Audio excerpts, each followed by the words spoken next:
Anatomía del aprendizaje,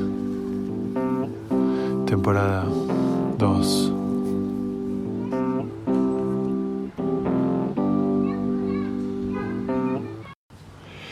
Sentarme a escribir este podcast es enfrentarme con un monstruo. Ese que parece salir cuando tengo una idea y la tengo que plasmar. En un primer momento la idea me hace sentido, pero cuando tengo que hilarla hay un primer instante, como una reacción, en la cual puedo ver pasar el pensamiento que me dice que no, que lo deje, que no lo haga. No lo hagas. Es ese tipo de pensamientos que surgen cuando tenemos que salir del lugar cómodo. Si le hacemos caso, no vamos a ningún lado, no cumplimos sueños, no vamos por nuestros proyectos y mucho menos aprendemos. Es como si fuera un soplo de viento, pero yo me aferro a la tierra, a mis ganas de escribirlo como si tuviera las raíces de un roble. No pienso darme por vencido. Las veces en mi vida que me di por vencido, muchas las lamenté.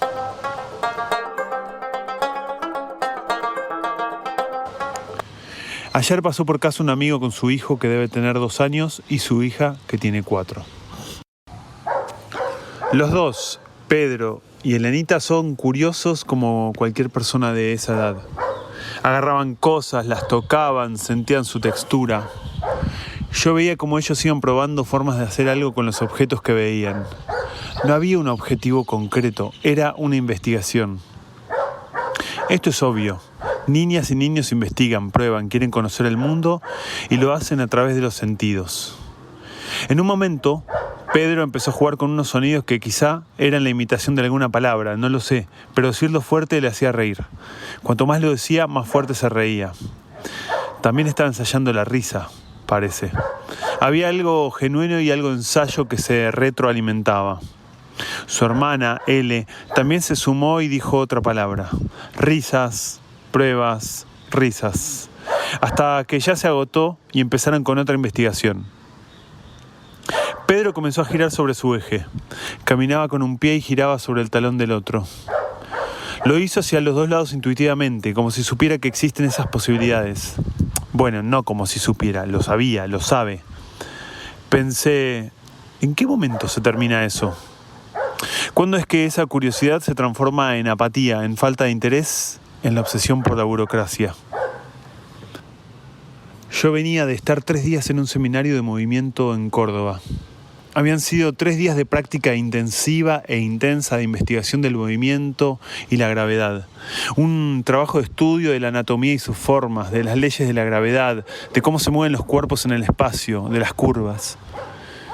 Fueron días de probar con 1 o 2 consignas para cada práctica, que empezaba por algo chico, como mover el cráneo de manera circular, o ser movido por otro o por otra, hasta mover el cráneo por el espacio en conexión con la pelvis. 6 horas continuas, un viernes por la tarde en las sierras probando. 8 horas el sábado probando, 4 horas el domingo. Había estado moviéndome con desconocidos y desconocidas que terminaron siendo una extensión de mi cuerpo. No había mi cuerpo, éramos un gran cuerpo sin un yo limitado, como cuando los Transformers, ese dibujo animado de los 80 donde unas máquinas también podían ser autos, pero se juntaban cuando había peligros mayores para ser un gran robot. El gran yo colectivo que existe en la compasión humana. Cuando no hay yo, deja de haber un cuerpo finito, deja de haber un yo hago, para simplemente hacer con los otros. Una investigación desde un lugar profundo, observador, atento. Este investigar para un adulto es diferente al de un niño o una niña como Pedro y Ele, porque tenemos la capacidad de razonar y de llegar a pensamientos abstractos y de pensarnos a nosotros mismos. Pero es con esa misma intención, la del principiante. Es movernos con pensar. Mover es también pensar. Al movernos, podemos darnos cuenta de cómo pensamos. ¿Nos pensamos en líneas rectas? ¿Nos pensamos de modos estáticos e ideales? No voy a negar que en muchas de las prácticas me vino el pensamiento que aparece cuando tengo que escribir el podcast. Es el pensamiento ese que aparece como un monstruo. A frenarte, a no dejarte ser. Es el monstruo del pasado. Todo el tiempo estamos dialogando con el pasado. Estar vivos es una tensión entre el presente y el pasado. El pasado que hizo posible que estemos acá y también toda la herencia, desde lo que aprendieron las primeras células que respiraron, lo que aprendieron nuestros antepasados para caminar, lo que aprendieron nuestros padres en su camino y nos dijeron, nos contaron. Toda esa herencia siempre está danzando en cada gesto. Y algo de esa herencia no siempre es funcional al próximo gesto. En la herencia también está el encasillarse una forma de moverse que deja a otra forma afuera, a una forma de ser que deja a otra afuera. Bailé con mis monstruos, se transformaron en algo bello. Desapareció el yo. ¿El yo? ¿Qué es el yo? ¿No es acaso una construcción de relatos que nos repetimos? ¿Cómo hace el yo para seguir creyendo que es algo fijo si no hay célula en nuestro cuerpo que sea la misma durante una década? Pensar en fallar hace rato que no es una ecuación para mí. No lo es en el sentido que produce parálisis, freno, angustia. No me angustia pensar que puedo fallar. Antes sí. Hubo una época en que fallar era terrible, me daba un miedo amazónico. Fui jugador profesional de rugby y en la primera etapa no existía el miedo a fallar. Probaba y probaba, hasta que el miedo, como el coronavirus, se metió en mis venas. O fue el yo. Seguramente fue el yo, que empezó a pensar en conquistas. Fue que tuve vértigo, o quizá que pensé demasiado y frené a contemplar lo que había hecho, y empecé a pensar en términos de logros. Logré aquello, logré esto. Y eso, para el ego, es perfecto. Le encanta creer que logró cosas y que las hizo solo, que fue producto de una bendición de la vida que lo hace único y que gracias a eso conquistó tanto. El ego piensa en conquistas, piensa en estar en el centro. Piensa en términos fijos, en ideales, piensa en centros, en lugares importantes. El universo, que es mucho más inmenso, no piensa así. El cosmos es infinito, no tiene centros. Pero la Tierra sí tiene un centro, pensará alguno que está escuchando. Pero la Tierra es parte de otro cuerpo mayor, del cual no es el centro. Y ese cuerpo mayor tampoco es el centro, sino que es una parte. Mi yo se creyó el centro del universo y por eso tuvo miedo de fallar. El error me excluía de equipos. Los equipos están llenos de miedos, están llenos de yoes, de egos que tienen miedo a morir, que piensan que son el centro del universo y tienen pánico de que venga el meteorito de la falla a mostrarle a sí mismo y al resto de que no hay centros en el universo, que la existencia no es una película con protagonistas, sino que es una danza grande como de la que participé en las sierras de Córdoba, que no hay algo que sea más importante que lo otro, sino que todo opera simultáneamente provocando movimientos que derraman y provocan otros movimientos en todas las cosas. Pero no, en los equipos, como en algunas patotas, en familias o incluso países enteros, hay una absurda creencia de que algo existe aisladamente, de que las cosas no cambian, que determinadas cosas son invulnerables. Relacionamos fallar con no saber. Fallar, creemos, te deja fuera de algo, te deja en la periferia. Pero, ¿y si la periferia fuera un lugar más interesante que estar en el centro? ¿Qué es el centro? ¿Quién determina qué es el centro? Se le dice el centro, por ejemplo, a la capital federal. ¿El centro de qué? Geométricamente no es el centro de nada y sin embargo, desde nuestra concepción unitaria de país, la ciudad de Buenos Aires es el centro, el lugar donde se concentra la atención, donde las cosas supuestamente pasan. Las cosas pasan en todas partes, en Buenos Aires, en Chacharramendi, en los ríos de Córdoba, en el espesor de la selva misionera, en la casa de una anciana que vive en un caserío de San Juan. El centro, entonces, es una construcción intelectual, algo en lo que muchas personas se ponen de acuerdo, incluso sin preguntarse demasiado.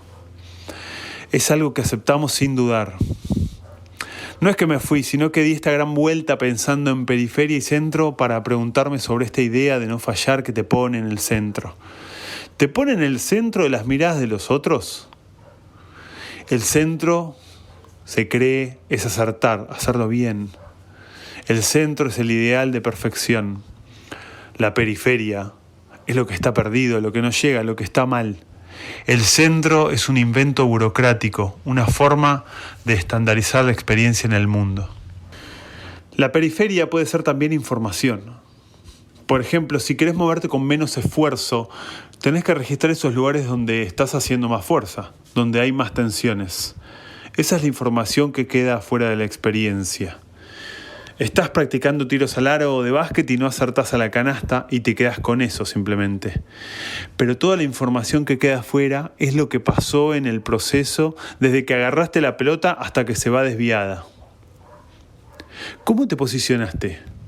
¿Cómo agarraste la pelota? ¿Cuánta tensión había en tus pies, en tus piernas, en tu abdomen, tus brazos, tus dedos? ¿Cuán conectados estaban tus pies con tu pelvis, tu columna y tus brazos? ¿Cuándo te desprendiste de la pelota? ¿Cómo quedó posicionado tu cuerpo cuando la pelota estaba en el aire? ¿Cómo respiraste?